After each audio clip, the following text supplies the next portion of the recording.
بالنسبة لزملاء ليو مع كاسيميرو عطاه واحدة اليوم تذكرت هاتي الانذار الأول في الكلاسيكو. نعم واضحة جدا تدخل بطاقة صفراء لكاسيميرو عطاه واحدة اليوم قدرة على بناء الهجمة بشكل جيد.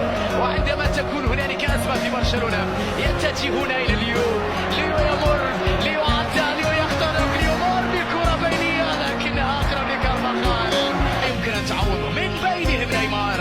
لمسة عند ليو بوسكيتس في نص الملعب تمريرة محاولة تصل عند ليو لاختراق دفاع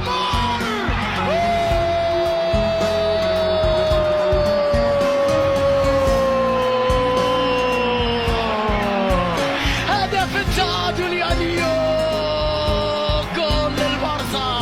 جول للبارسا بالرصاص الوزيت ولمسي تمريرة خطيرة ناتشو في التغطية وليو يحاول مع كرة سواريز لليو مرتدة سريعة لمصلحة برشلونة خطيرة من جانب ليونيل ميسي ومحاولة أمام كاسيميرو مر ليو خطأ لمصلحة برشلونة أمام كاسيميرو لمحاولة البعاد كل الكرات ميسي مر يلعب كرة لكنها باص ذلك صراع بين ميسي ومودريتش وعلى راموس خطأ على راموس وإنذار خطأ على راموس واليوم ومساحة عند اليوم محاولة مرور وكوفازيتش يتدخل وبعد ذلك البطاقة صح.